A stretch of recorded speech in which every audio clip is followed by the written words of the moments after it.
A very good afternoon, everyone. I trust you have been having a very good afternoon session so far. Now, over the last two panel discussions, or rather minister speech and panel discussion, you've heard a lot of interesting things. In the plenary, for example, much has been said about ASEAN, ASEAN's role, including whether it is a +1 or otherwise. There have been discussions on ASEAN countries working as a bloc rather than working individually. So rather than having 10 different countries, for example. There have been discussions on FTAs, RCEP in particular, and an increasing focus on connectivity. Now, Minister Chan picked up on the word connectivity more than once, in fact, and that is something that I think we will want to look at a little further in this panel as well. Looking at connectivity rather than just a physical hub. And yet, you really need both, right? Given that we are still seeing goods moving across the world, not just about the digitalization as such. Now, in this particular panel, we delve deeper into many of these issues. We look specifically at trade-related issues. We look at the security and sustainability of trade. Does Southeast Asia have a role in the New World Order, where security and sustainability in trade have become a lot more pronounced, particularly given the recent pandemic, particularly given the seeming focus to connectivity, to digitalization, rather than the real world order as such? Now, to deal with each of these issues and more, we move into Breakout Panel 1 on Beyond Pandemics and Politics, Behold Southeast Asia and the World. In this panel, I have with me Mr. Satwinder Singh, Mr. Parag Khanna, and you've heard a lot from him today, Mr. Ravi Viswanathan, Mr. Pascal Di Petrini, and Ms. Melissa Juramovic. They hail from across the different countries, and hence you see the different diverse backgrounds as well behind them. Now, as I said, to address the specific issues that have been sort of put forward by Minister Chan, by the panel just now, and the specific question on trade security and sustainability, let me first turn to Satwinder. Now, Satwinder, if I look at Southeast Asia in the new normal, what do you see Southeast Asia's new normal? Is there an emerging language as we look at trade and security and throwing in sustainability into that as well? Over to you. What do you think? Thank you, Carla. I hope I'm audible. Thank you for the invite, and I do agree with this. I was following through the sessions this afternoon, very compelling sessions from the other panelists, and Parag, you did a great job. Let me jump straight into Carla's question. I must say that when I first started my role at the Secretariat in end of March this year, it did seem like the ASEAN economies were starting to move with greater optimism for growth and stability. But again, come now in July, we are now in July 2021, once again, there's a kind of sensing, almost a bit of uncertainty that's seeping into that optimism. And that you can see in many of the capital cities in ASEAN, be it Jakarta, Bangkok, KL, Manila, Singapore, all of them have kind of gone into stricter temporary lockdowns as we strive to vaccinate our populations and hoping to curb the spread of the new variant.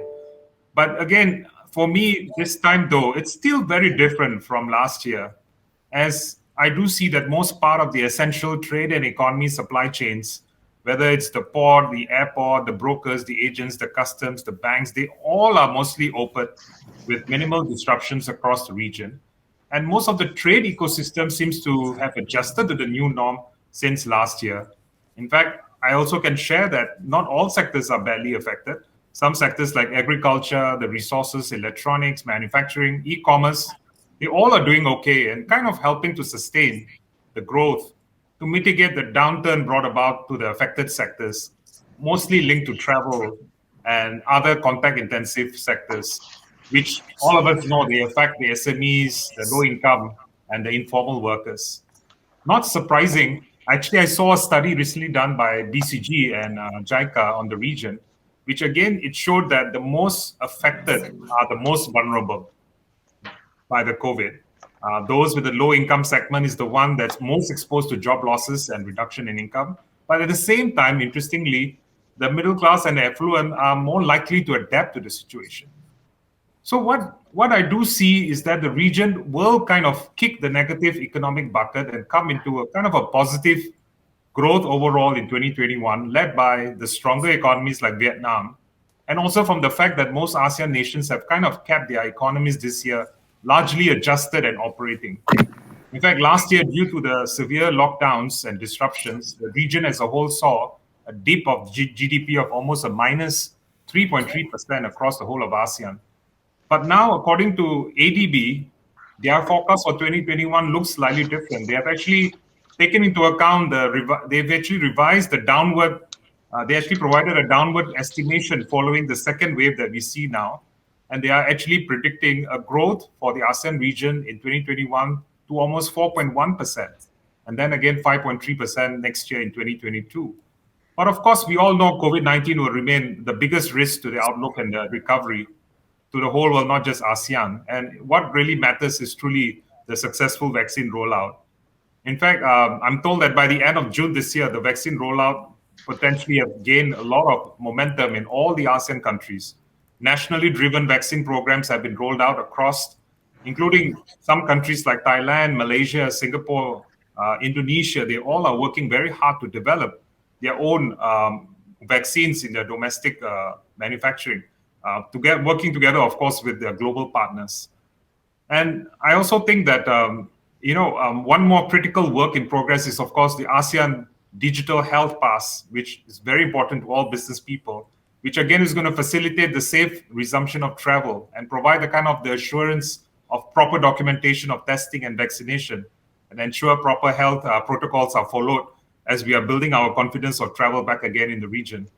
Now, one good thing we can also see throughout the region, especially, is the sort of the steep, real sustainable change in digital usage across, especially the income segments such as consumers. I mean, it's not just the top end of businesses. Even normal consumers seem to be turning on to digital platforms during the pandemic.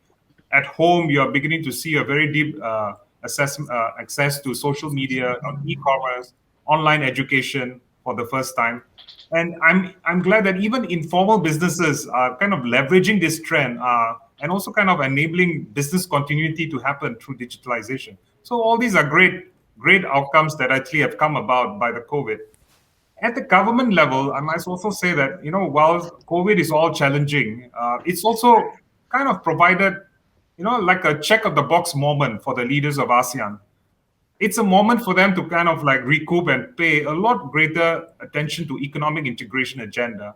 I think while some parts of the world we have actually seen the emulation of anti-globalization policies the last 2 years, all of us in ASEAN, I'm sure all the business community, are glad that our leaders, both the government and business leaders, are committed to open markets. And what's really nice is how the leaders were even able to come together in the deep of COVID last year in 2019 in Hanoi to ink the RCEP agreement, which all of you know is the largest FTA agreement, where it covers almost 2.2 billion people and about 30% of global GDP and about 27% of global merchandise trade. And I'm told by a study by Peterson Institute that RCEP is going to be adding almost 209 billion annually to world income and even contribute $500 billion to trade by 2030. In fact, come next year, once RCEP comes into force, we will be able to integrate businesses in the region into a kind of a regional and global value chain. And here we are not talking, we're really talking about better connectivity supply chains with some of the largest Asia powerhouses of Japan, China, and South Korea. Now, all of this together with significant reduction of non-tariff barriers, hopefully, will kind of provide opportunities for our SMEs to participate in regional and global trade. And to me, I think Southeast Asia is most likely to benefit the most, even from the shift of trade flows away from China towards the region. At the same time, we are also seeing that COVID is going to have irreversible change as ASEAN businesses also kind of renew a focus on local sourcing, which is becoming more and more important. Finally, I also believe that the same goes for sustainability of trade and investment relevance and growth. The region needs to remain connected to both China and the US and to help the region to recover better and to continue our growth trajectory. All of us know that China and the US are the engines of global economic growth in 2021 and should continue to be growth engines to help the rest of the world and even all of us in ASEAN to recover. And therefore, I strongly believe that it's better for us to remain integrated with both of them. And we will definitely fare better than those of us who don't want to be integrated with both of them. I mean, this is where I still believe that our future, truly our future for the next phase really depends on us being integrated to both China and the US and not only them, but the rest of the economic partners. I mean, maybe I stop here, Kala, and let the other panelists share their thoughts too. Yeah. Satwinder, that's been very, very helpful. So thank you.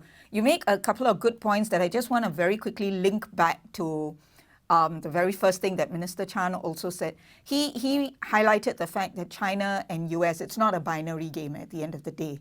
It's part of a bigger sort of play. And in the plenary that just went on, a similar discussion did happen as well. So that's one key point I want to sort of bring out from what you said. A second key point is COVID unusually or the better side of COVID as such has brought about a quicker, faster growth of digitalization. And what that means is the small SMEs are now able to reach a much wider potential target customer base as such, because they've all sort of gone onto that bandwagon. And that sort of brings in digitalization.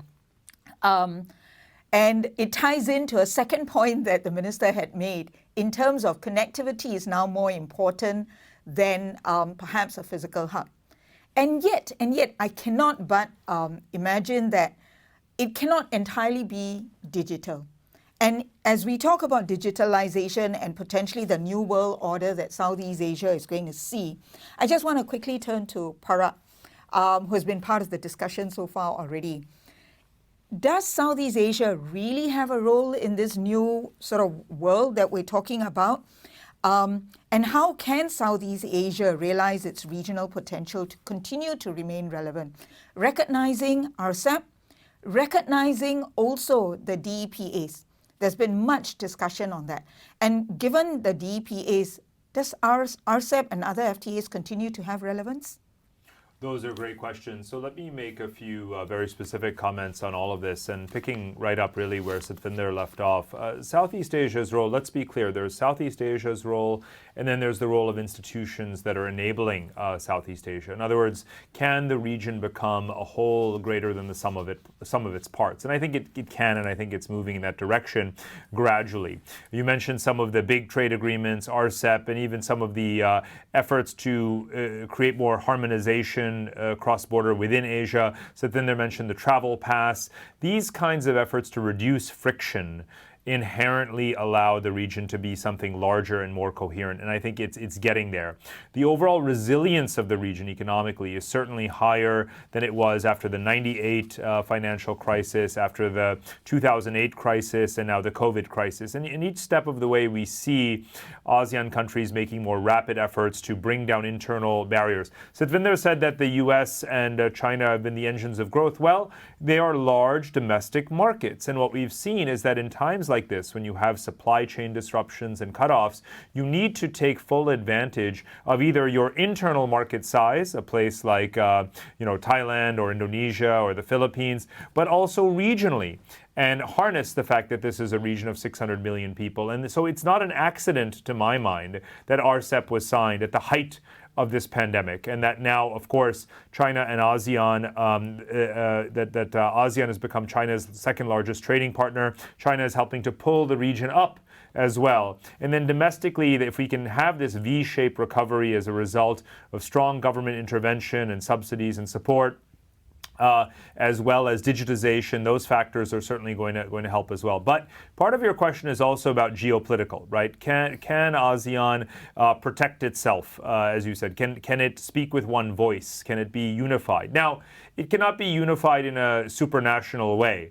Of course, I would appoint Satvinder as the Secretary General of the ASEAN Economic Community and of ASEAN as a whole. But even then, we still have those internal negotiations about how to speak with one voice on issues. Look at the internal challenges like Myanmar, for example, and the external geopolitical ones.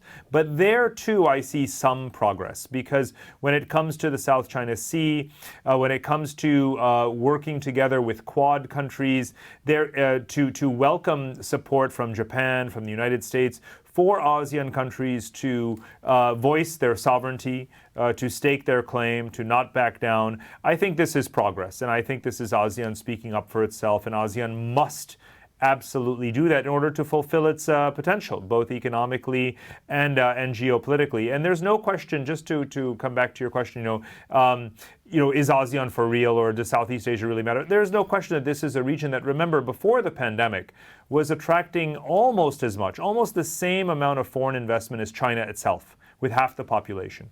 That has a larger GDP than India, with half the population. So there should be no question that with the right steps and the right reforms that can be taken now, rather than prolonging them. Let me add one other example in the financial industry. We need to see more privatization, of course, right? We have a lot of underperforming, unproductive assets that governments control. Those need to be liberated. Those need to be listed. We need to bring foreign investment and capital there as well. So a number of very tangible, very obvious steps can be taken in ASEAN that are going to really make it a structural, sort of a permanent presence on the global scene. Thanks very much, Parag. That's, again, extremely enlightening. Now, I'm going to sort of bring the discussion down to something a little more focused. If we're looking at the impact of security in trade and sustainability, and essentially looking at it from a FMCG perspective, the focus on the food supply, how has COVID affected the regulatory and consumer demands in the food /FMCG industry? Should businesses, or have the businesses already adapted themselves? What other changes do they need to sort of make and ensure security, sustainability continue for food supply in particular? Pascal, you're the best person to speak to this. I'm going to hand it to you. Thank you, Kala. Thanks a lot. So, you pointed. I'm going to focus specifically on food, which is only one of the categories part of FMCG, and also because food has always been an extremely sensitive topic for any government in the world, for all of us actually. If I simplify a bit, before COVID, government were focusing mostly on two dimensions. One was the protection of local producers. I mean, the food and the agri-commodity is a global, is a very globalized part of the world. But protection of local producers has always been something which is important, because simply, and in ASEAN it's even more true than in any other part of the world, agriculture, agribusiness are a major contributor to the GDP, and they are also a major source of employment for rural populations. And then the second dimension for food is obvious, is what we call the food safety and all the regulation that come together with the food safety.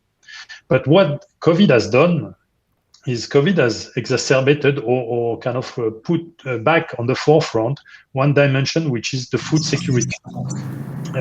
Food supply chains have been working so well that probably to a certain extent we have forgotten that there could be issues of food security. And at the very beginning of the COVID, with all the lockdowns and the disruption that this has created, many people realized that actually we should not take that for granted, and we should really pay attention to it. And this is what a lot of governments have been doing.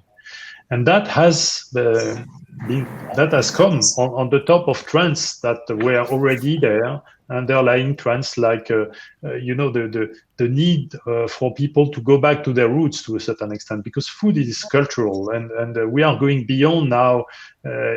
Sorry for my Italian friends, pizzas or burgers for my American friends, but people are refocusing back on the local dimension of food, and this is again exacerbated by the need for food security, and that is going to create a lot of opportunities, we believe, in every single country of the world, and certainly in ASEAN as well, where the food supply chains are certainly going to be transformed with relocalization of production and the development of local transformation and distribution industry. And then I will complement that with one final comment, which is related more to the sustainability one. It was already there. It has again been exacerbated by COVID. It's the concern, the issue of environmental and social issues that are more and more prominent on the agendas of all stakeholders, and more also perceived and triggering reactions and actions from the consumers. These consumers want to see more. They want to see healthier, more responsible production, responsible vis-à-vis the environment, but also responsible vis-à-vis the communities. And this phenomenon is going to change the way we produce food. It's going to change how and where we are producing food. It's going to change dimensions like the traceability and the level of transparency that needs to be kind of provided to all the stakeholders, and that will link to one of the points you made just before, which is the digitalization, which is obviously a major enabler to access to information in a timely and very safe manner. A lot of changes, a lot of evolution in the food industry. We are likely to see a lot of new regulations at country level that are going to appear. And in the industry, obviously, we hope that this is going to be beyond country regulation, but much more integrated, and at least at the regional level. And we hope that this is going to be the case for ASEAN. And probably later on, we will certainly come back to the opportunities for innovation that all these changes are going to trigger in spaces like food tech, ag tech, and more. But Pascal, before I let you off, another sort of related question. You mentioned sustainability of the food, right? In terms of production and so on. Do you see that as something that Southeast Asia, ASEAN, should be taking advantage of if they have not already? What else can they do? No, what is very clear is ASEAN is a major exporter of food commodities across the world, and ASEAN as such has had already to react to regulations, for example, which has been promoted from Europe or from the States in terms of let's say food safety and other dimension, and more so tomorrow in terms of let's say environmental responsibility or even social responsibility. So ASEAN has already embarked on that, but I think probably the evolution for more localization with local stakeholder more sensitive, and the opportunities that this will create in terms of developing further the local industry, we are going to see more maturity, more competitiveness, more. You were referring to the opportunities given to SMEs to develop and to access to consumers through digitalization and through e-commerce and other channels which are emerging. So I think we can foresee a lot more momentum in the future, that a lot more competition that are going to trigger some challenges. On one hand, the need for financing that, the need for capabilities, competencies, and human resources and human capital development, but at the same time, an improvement of the competitiveness of the food industry in ASEAN, which will certainly allow ASEAN to develop even further its export potential. Thanks very much, Pascal. I mean, again, a lot of very interesting points. And to this, right, ladies and gentlemen, what I want to put out there and highlight and stress, to a very large extent, ASEAN does remain an agricultural sort of landscape. And the potential to grow, to make a lot more out of agriculture, I think, is there. It's huge. It's a question of how best you can segue, if not already, into ensuring more sustainable methods of producing your food products and the variants of it, the different types of ingredients, the additives and so on, as you export out into the world. And you've heard it from Pascal, for instance.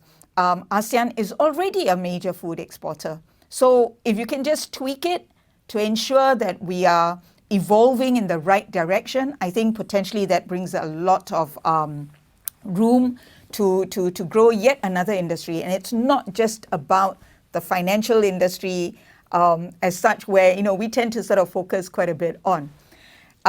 Before I move on, I wanted to put it out there again that if you have questions, please do put them through. We'll be happy to take them live as we continue on the session now. Now, we've been talking about one specific industry, food, but one of the critical elements of that in the entire value chain is the logistics arm, the supply chain management. Now, how have supply chain companies effectively responded to the COVID-19 pandemic? Have they sort of evolved as well, or has it caused even bigger problems? And how have they ensured that there's safety in trade, there's sufficient security that continues, and it is all done in a sustainable manner as well? Now, who better to deal with this than Ravi? If I can pass it on to you, please. No, thank you, Kala. Thank you for having me here today, and hello to my fellow panelists. It's an absolute pleasure to be here. I've always maintained that the supply chain industry is really the central spine of all nations. And two things which came up in a very significant manner during the pandemic really has been about food and healthcare.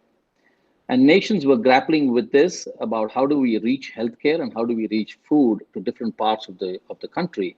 And in a large country like India, where we are headquartered, I think the situation was incredibly challenging. We were faced actually with a sudden lockdown, which meant that the entire country was shut down for about 4 weeks, and unprecedented. And there was a complete panic across the globe, across the country. Thousands of our trucks were actually parked on the roadside, and drivers abandoned it because they were fearing for safety, and they figured out a way to get to their homes, which could have been in any part of the country. So we had to use digital technology to actually trace and track the trucks and bring them back to where they were supposed to be. Most importantly, we were able to quickly pivot and understand the sudden spurt in demand in food, and taking food from the various outlets into the retail outlets, what I would call the B2B and the B2 small b, both from a regional transportation and also a last mile transportation. It was probably one of the biggest things that we did during the period March to October last year. In fact, surprisingly, the company that I represent had its highest ever business in the last mile in September last year. Even before the pandemic, I don't think we had moved as much. Second part was really about the healthcare. And there was this incredible, at least perception and an artificial demand for ventilators. And supply chain companies were using all of their capabilities, both in procurement and shipping of these. And as you would all understand and appreciate, shipping had a serious backlog at that time, simply because there weren't enough containers and enough ships going around. And to transport vital healthcare equipment, 6 companies, including ours, were focused on moving healthcare equipment from across different parts of the globe into India and some of the other countries that we represent. So both from a healthcare perspective and a food perspective, I think supply chain industry rose to the challenge, and you could see significant movement, especially of food and healthcare across the country. I can give you an example of something which we were involved in the UK with the National Health Services. It's about really taking the test kits where thousands of citizens were actually having their testing done in the laboratories. So taking the live test kits into the labs and then pushing the results back into the national database was something which was probably a Herculean task, which we were able to do with a fair amount of elan. In all this, I think all of you touched upon it, and I think you spoke about the minister talking about connectivity. I think connectivity is really the heart of supply chain. And while we're talking about physical hubs and physical connectivity, what happened also was the incredible rise in digital connectivity. We had almost the entire world was working from home, which meant that as goods were getting transported from warehouse to storage facilities to the retail counters, the previous ways of getting these deliveries managed would fail. And we had to get digital delivery engagement so that the entire order to cash cycle was not compromised.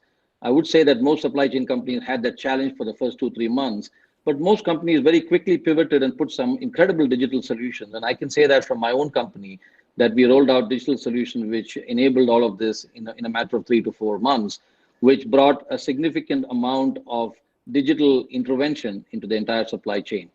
You could sit in the comfort of your house and monitor all of the trucks that were moving across the country, if not just me as the head of the logistics business, but also all of our customers could actually track and trace everything that was happening. Finally, I would like to say that I worked in the tech industry for a long time before I moved to logistics, and I've always said that by 2025 there would be a significant shift in the way people work. I think the future of work is actually here 5 years ahead of time, and the world has responded like nobody else. And I really believe that this hybrid model is here to stay. It's going to make a lot of things interesting, challenging, and make supply chain industry itself respond in a very different way, both with digital intervention and also very innovative last mile solutions, which I would say is going to be a permanent fixture. I really believe that COVID has been a wake-up call in many ways for us to fast-track many of the future-proofing of our businesses. I hope we don't have another one, but the world probably is better prepared, and the logistics business is all set in many ways to make sure that we rise to the challenge in the event that we need to. I really want to say that it has been a fantastic, challenging environment, which most of us didn't anticipate, but most organizations have responded incredibly well. So let me stop here and probably come back with specific answers, Kala. Ravi, I'm going to throw a question at you as well. This has come in through the audience. Now, we talked a little bit about RCEP earlier, so Satvinder and Parag had talked a little bit about it. How has RCEP affected supply chain or contributed to supply chain? Is there any effect that you see? Does it aid it? Does it help push it along further? I would just say that, we've had, nothing has challenged us in that sense. So I would say that framework per se exists. There are obviously nuances that we need to keep working on. But overall, I think as a framework, it is really not acted as a barrier. In fact, probably it's aided a lot in terms of fast tracking some of the stuff that we have been able to move during the pandemic. Thanks very much, Ravi. So let me just move on a little bit to talk about rules and regulations. Now, even as we talk about digitalization and the security and sustainability of trade issues, at the end of the day, this needs to operate within certain parameters as such, right? So to Melissa, I'm going to ask, are there any legal and regulatory infrastructure already in place or which need to be put in place to manage trade security and sustainability issues? Or is it somewhat patchy at the moment? If you look at Southeast Asia as a whole, you look at the individual countries. What about free trade agreements? Are they sufficient? Do they aid in achieving what some of the gentlemen around you on screen have talked about, for instance? And in a sense, what else should we be looking for? What else can we add? Melissa, over to you. Hi, Carla. Hi, Carla. Thank you for that very interesting question, and it has been great listening to the other panelists. I would say that the pandemic has certainly highlighted some positives, some positive infrastructure in place. I think we talk about digitalization. I think the Southeast Asian region is in very good shape in terms of digitalization. And Ravi mentioned the order to cash cycle being a star performer in how logistics has responded to the pandemic. And I believe that's true. I think our regional existing mobile, online, and banking systems have proven to be very robust. And our customs processes have proven to be very robust. When you look at your question, Carla, from the sense of how the legal and regulatory infrastructure works across the Southeast Asian region, I mean, the question we always think of is integration. And I would say that there are many positives, but I think it's still relatively patchy. I mean, this is to be expected in the sense that we can't look at ASEAN and expect it to emulate the EU model. We have 10 countries, each with their existing laws. Most of our countries in ASEAN are dualist systems, which means that they basically have to enact local laws and implementations to implement international obligations and treaty obligations. So countries do that and have a capacity to do that in different ways, which is why we do have country-to-country variations. And I think that's where gaps in the law and integration issues arise, because very much countries implement their international obligations on an individual level. One area where I think, to build on what our panelists have said, is the logistics area has shown that customs processes and transaction documents are to a great extent harmonized across ASEAN.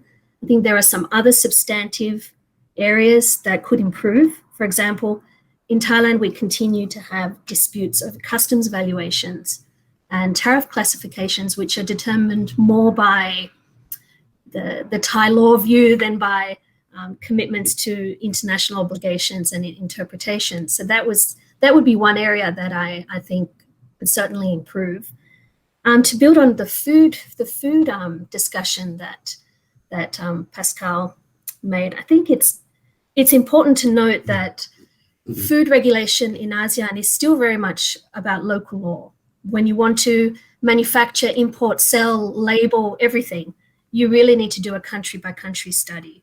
Things like nutrition labeling, for example. In some countries, it's voluntary, in some compulsory, in some it depends on the circumstances. It would help integration to have more of a commitment to implementing, some standards across the region. But I think one area that Southeast Asian countries don't get enough credit for is that we actually do pretty well in terms of ease of doing business. For example, many people are surprised to hear you can incorporate a company in Thailand within a week. When you look at you're smiling, Carla, many people are surprised. When you look at like the World Bank report on doing business, actually we have Singapore, Malaysia, Thailand rank in the top 21 out of 190 countries. And I think 6 out of our 10 ASEAN member countries are in the top half as well. So we do pretty well in terms of business regulations, which provides a good infrastructure. And I think the final point I would like to make is we've talked a little bit about regionalization and the growth of ASEAN. And I do think on a practical level, I have seen one particular response from the pandemic to be MNCs that typically had vast global supply chains focus on Asia or Southeast Asia as such. They have come to regionalize their supply chains. And at the same time, I think it's converging with another trend, which I've seen probably grow in the last 10, 15, 20 years in particular, is that we don't just have international MNCs coming into our region, we have our local conglomerates going out of our individual member countries into the region and also out into the world. So I do think it is a very exciting time. The my answer to your original question is that it's a little bit patchy infrastructure-wise, but there are many positives, and I think there is a will to integrate. And so in my view, it's pretty good. Thanks, Melissa. You're right. You're right about some laws still being very localized. And oftentimes, and you will recall just recently, we had a question that come in as well, where clients tend to say, so if I wanted to bring this product in or move this product out, what are the rules? And we can't just give them a set of rules which say, this applies across all 10 countries. It's going to be, what is it in Singapore? What is it in Malaysia? What is it in Thailand? And so on and so forth.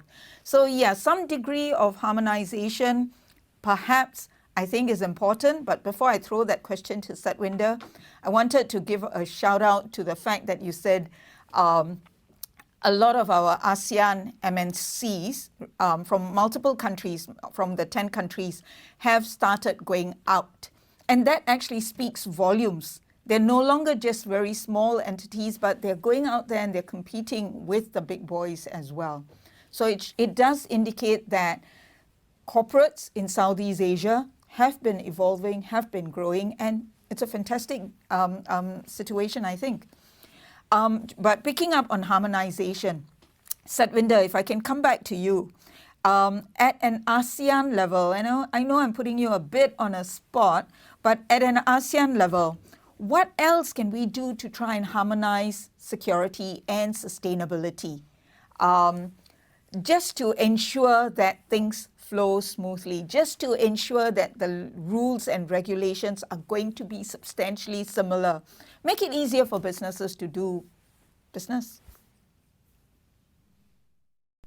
I think like what some of the panelists have spoken before, I think for trade, I think we are lucky that at least when it comes to trade facilitation, there has been quite a lot of work done in harmonizing in ASEAN. And I think we've been quite successful, especially the ASEAN single window. Now all 10 countries are on it. And no more just Form D. We have actually moved on. We are now have onboarded even the ASEAN-wide self-certifications program, which again is, and now we also added on the ASEAN Customs Declaration document, the ACDD. These are all important trade documents, which are now all on the ASEAN single window, meaning to say, at least when it comes to the exchange of documentation on the digital manner amongst the ASEAN member states, I think that connectivity and harmonization, it's not fully harmonized, but that interoperability of the documents happening in the region, it's all stated and it's there. And I think that's very good work. Another example I would say in terms of trade is our recent launch of the ASEAN Customs Transit System, which is an online customs system which links all of the custom officers on transit routes of all the member countries, which kind of enables the traders to make a kind of a single online custom declaration using a single bank guarantee and a single vehicle for the whole transport journey. Now, to me, those are the kind of like the dream applications for logistics and distribution universe in the region, and that's what we want to go towards. And we are almost there. Most of our member states are working towards adoption of that, and I think we will be able to achieve in the next couple of years. But to me, I think besides the governments playing that role in terms of regulatory documents, the one big chunk that actually needs to move is also the private sector contracts. I still find that because of COVID, right? Actually, finally, COVID allowed the banks to react to digital documents last year. They had no choice in the region. But contrary to it, I think why should we wait for COVID? Why are we not digitalizing quicker and making sure that all of the digital contracts, whether it's BLs or invoices, warehouse receipts, we truly need to harmonize and digitalize those. And it's not like there's no global momentum to that, right? The UN UNISTRAL model laws is already there for adoption. And I'm glad that some of the ASEAN member states are already adopted it and they are actively moving towards in that direction. But that's where the trust is going to be even more critical. I think the private sector, together with the governments, the regulators, we all need to transform whatever is needed in our legal systems to be able to accept digital documentation and allow the movement and transfer of assets from the whole trade value chain to happen in a smooth manner. And to me personally, I don't think it's all about harmonization. It's really about setting rules that are comfortable for everyone for interoperability. The private sector has never harmonized any of their trade documentations in the entire trade value chain. So forget about it. It's not going to change. It hasn't changed for the last 50 years. So I think the important thing is how do we make sure that rule making takes place quicker and faster? The entire infrastructure in ASEAN is ahead and competitive and being able to bring the savings in costs, not only savings in costs, if all of this goes digital in a blockchain manner, we will also bring about a lesser amount of fraud in the trade financing. And that itself will release a huge amount of liquidity to SMEs and also bring the cost down for everyone in doing trade and business. So to me, there's a huge amount at stake. And so we all need to work together, both the private sector and regulators, focus on this and get it done, I think. Satvinder, that's an extremely good point again. So thank you for sharing that. And I can't say it better than to emphasize trust. Trust is again another theme that has been running through this entire afternoon. It's a word that has come up several times already. And when private sector regulators all kind of work together, trust each other, even if you do not have a single system, I think at the end of the day, it gives rise to interoperability. Now, there are a few questions, and I wanted to sort of throw one to Ravi, but other questions have come in. So I'll hold that question from Ravi, and I'll just pick up on something first. Now, one of the questions is, do free trade agreements still have a future in the new normal? Now, apologies. So essentially, with the rise of nativism globally, including Singapore. Now, I don't really think that there's nativism in Singapore, but anyways, should we give up on any future ambitions of big agreements, right, RCEPs, RCEPs rather, and settle for more targeted digital agreements? Actually, this question did come in earlier as well through email, and I thought we had sort of dealt with the question.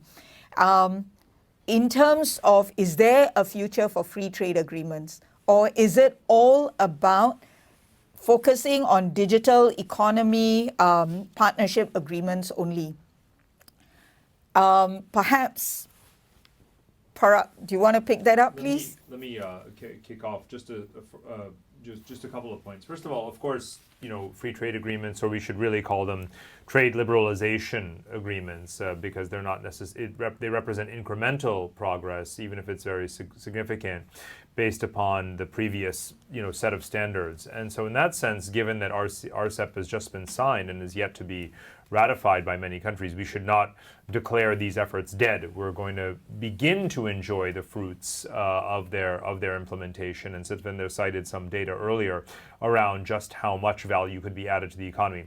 And yes, we should also have some of the technical agreements on digital and other domains as well. And this is the same issue that, quite frankly, the global trade framework and international bodies are facing, such as the WTO. When you've reached a certain level of success where tariffs have been brought down so significantly, you need to move into very specific sectoral functional areas, whether it is technology or whether it is agriculture, for example. So we're having the right conversation here around translating or applying these rules now at the regional level, but really drilling down and pursuing their implementation fully in all of the sectors that matter. So the answer is, quite frankly, both and, not either or.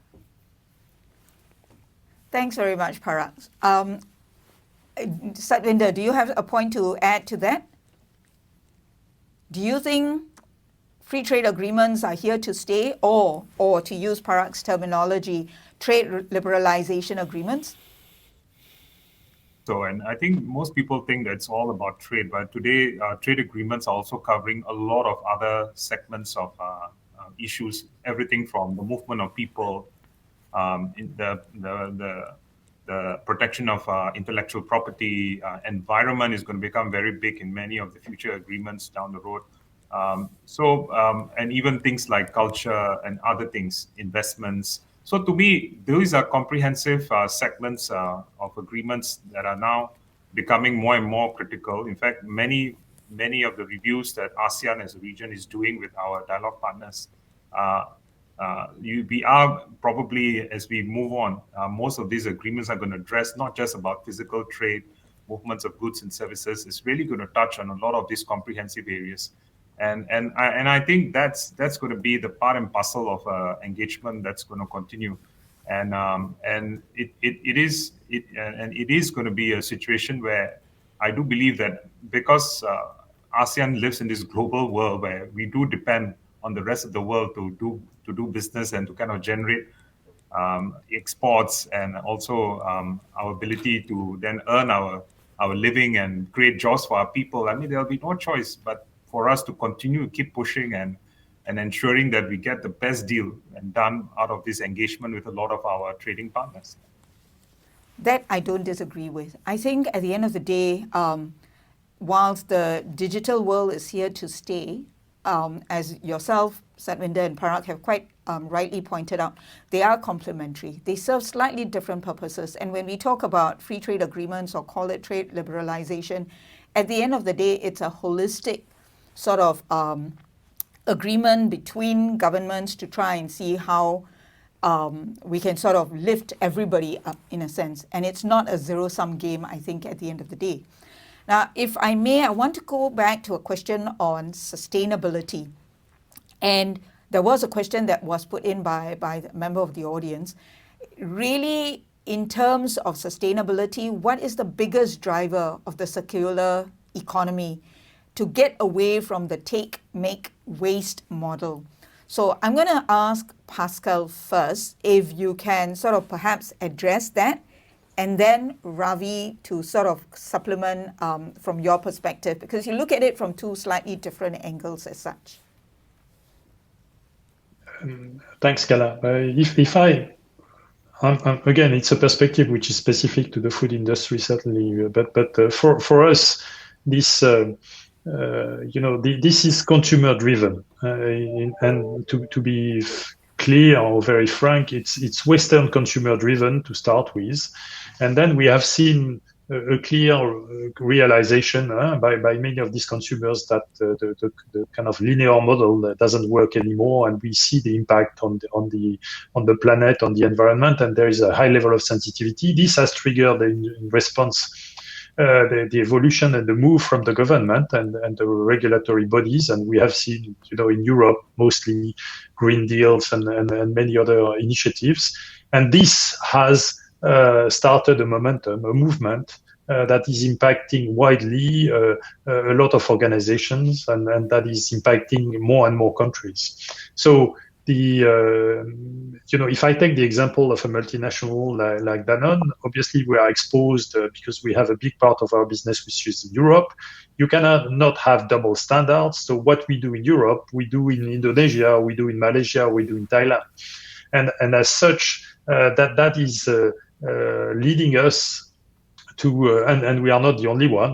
Clearly, all our multinational competitors are doing the same, and that leads to initiatives that we take at local level to change the rules, so to change the perspective of the consumers, to help them as much as we can to realize that the old ways of doing things, the old ways of consuming, for example, are very dangerous for the planet. And as we do that, we engage with consumers, we engage with regulatory bodies, we engage with non-governmental organizations and activists who are pushing this kind of agenda also at country level. So you see this big momentum taking place.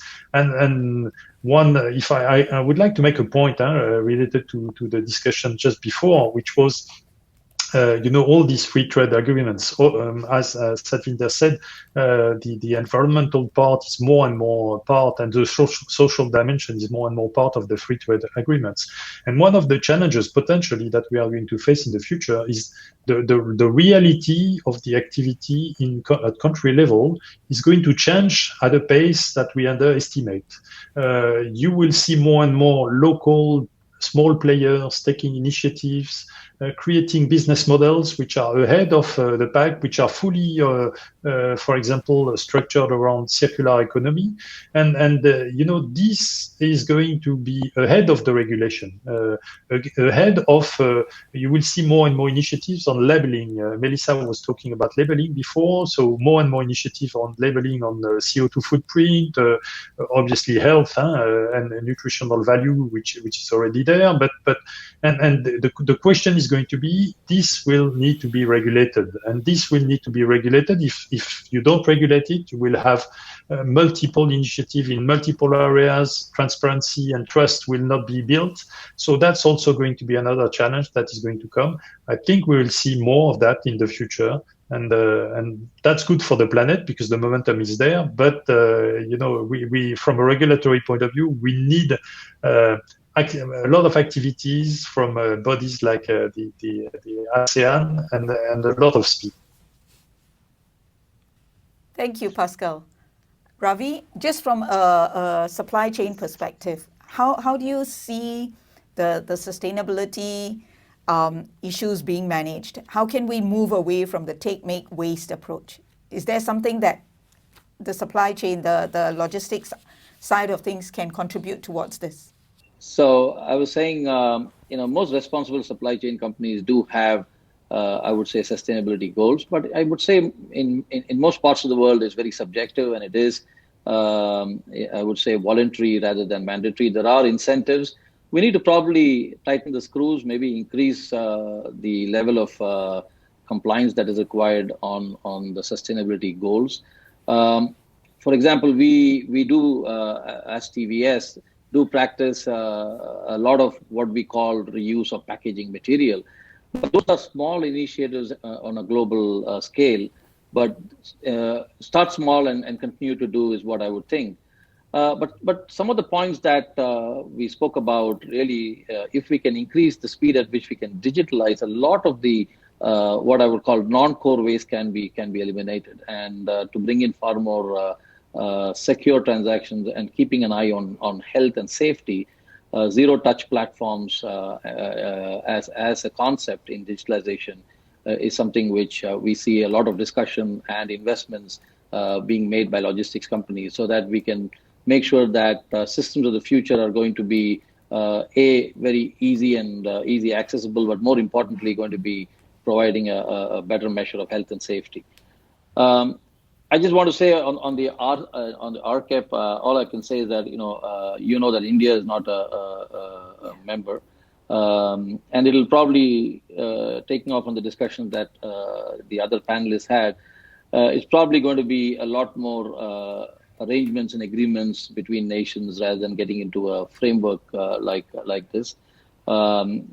Supply chain companies like ours would obviously like it to happen, because then it will mean increased capital flow and increase access to markets. But I think many countries today continue to have different regulations governing them, and we will probably play it by the ear and be very local in each of the markets that we play in. Thank you very much, Ravi. And ladies and gentlemen, I know we have hit time, but because we started a little bit late, just bear with us and we'll be done very quickly.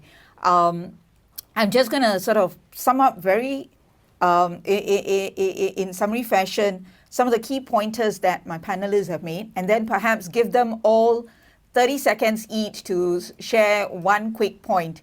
So whilst I'm summing up, they can all think about their 30-second point. Now, Ravi made a very good point as he ended off just now, and he said that, free trade agreements means increased access to markets. So we talked about many different aspects of free trade agreements, but the one critical thing that has been there from day one is really about access to markets. And I recall that with the US-Singapore Free Trade Agreement now almost 20 years ago when it was first put together, and the discussions that centered around that.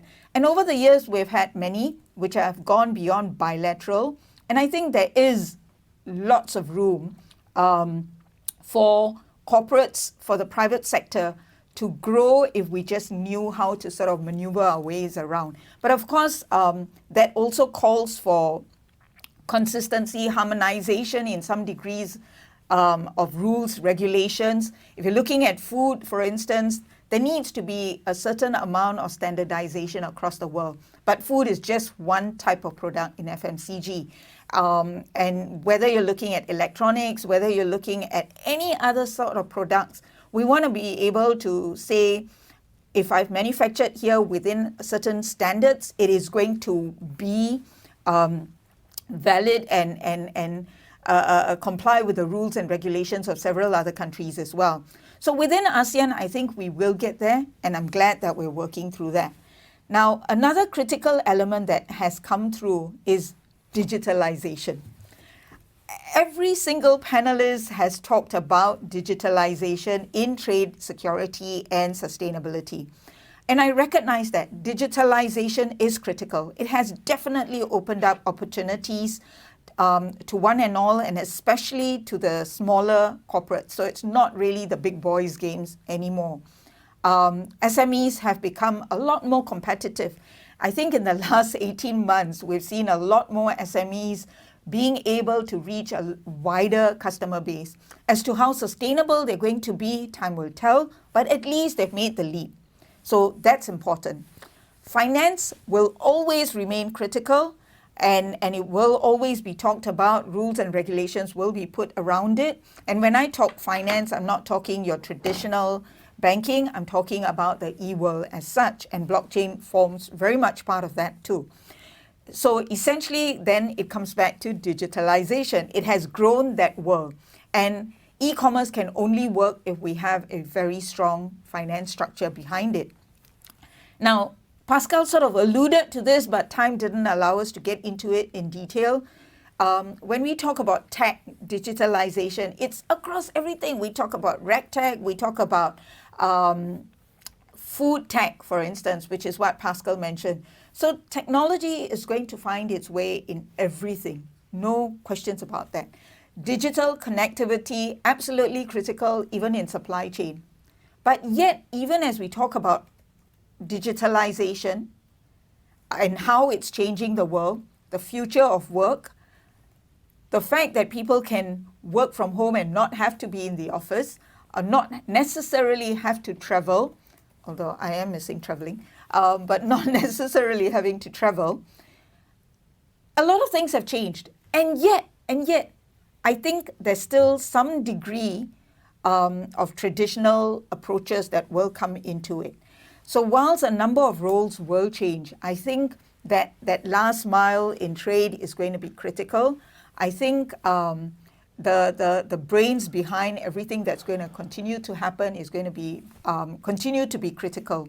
And all of that will effectively work through if trust can be sort of sustained and maintained across corporates, across governments as well. So that's my take from the discussion today. Now, before I end off, we want to hear from the experts. So I'm going to start off with Satvinder in the same order that we went through. So I'm going to start off with Satvinder, please. Thank you, Kala. Kala, for me, digitalization today is not an end, it's a means to an end. And I do agree with the panelists who actually have been talking all about the circular economy. In fact, I've told my teams that FTAs need to move towards the new modern FTAs will be inclusive to circular economies. In fact, most of our FTAs are sort of tracking towards a circular economy. Bless you. But that's where I see there's work to be done. But I think the other big area is, of course, decarbonization. The entire value chain of trade is going to face a huge, tremendous stress from decarbonization, and we better be ready for that. And technology is just going to be a means to be able to cope with it. But we need to regulate, we need to agree, we need to move forward, and we need to also build capabilities and capacities of our private sector to deal with it. Thanks, Satvinder. Parag, can I hold you to the end? Can I move to Sure. Pascal? Absolutely. Pascal? No, I will just complement, if I may say, put it like that, what Satvinder just said. I think it's a massive transformation. You highlighted it. I think it's not going to be a linear progression, and therefore it will require a lot of commitment of all the players, a lot of clarity in strategy and goal, if I can put it like that. But this will also require massive resources, massive evolution in human resources. And that's something that we need to really focus on and build these capabilities. We have been witnessing during the last 15 years an incredible change. I've been witnessing that in ASEAN in terms of development of new capabilities, but there is much more to continue to do in the future if we want to have the right flexibility, the right adaptability, and the speed of change that is required to follow all these changes in trend and deliver against the multiple challenges. Thank you, Pascal. Ravi? Yes, and it's been a very interesting discussion. So let me just say, for me, the pandemic, what it has done is opened the eyes on health and hygiene to a very large extent. And living in a country like India, where I thought that would not occupy center stage, it is so wrong. I think people have started understanding that that's of paramount importance. And in many ways, I guess you said it, Kala, digitalization is going to be fundamental. I agree. It's not the end. It's more a means to the end. But you will find increasing levels of digitalization, and it's also going to determine who's going to be ahead in this whole race to the next milestone. Digitalization is really going to make the paradigm, which all of us are aware, that is no longer big beating small. It's going to be fast beating slow, and digitalization is going to enable that fast and responsive. At the same time, making sure that these are zero touch, giving high hygiene, and ensuring that we stay safe and secure from future attacks in any sense, endemic or pandemic. Well, thank you, Kyle. It's been an amazing discussion. Let me just emphasize, I guess, the point around the way in which the world is going, which is what I call continental drift. We're inevitably seeing North America turning inward in some ways. You've had the US, Mexico, Canada agreement. You have obviously buy American kinds of policies, some degree of pressure for domestication of supply chains. The same thing is most certainly happening in Europe, which is in any case the most internally driven trading bloc in the world. So Asia does have to sort of step up and follow that trend and become more self-sufficient, if you will. And within Asia, of course, being such a massive economic region, we have South Asia, Southeast Asia, Northeast Asia, and so forth. So within Southeast Asia, there's a lot that can still be done. And I'm really glad that in this conversation, we focused a lot on the technical dimensions of how to bring that about, because I think we agree in principle, but the gap is in capacity and sometimes in political will. And the way to get around that is to really push on some of the incremental technical fixes that can be done, and then convincing leaders, and I think the private sector plays a very strong role in that. Well, ladies and gentlemen, there you have it. I hope you found the session helpful, useful, interesting even, as we brought you diverse views. With that, it leaves me to say thank you to my fellow panelists hailing from different countries, and thank you to you for sitting in with us as well. Thank you very much. Thanks, everybody. Thank you.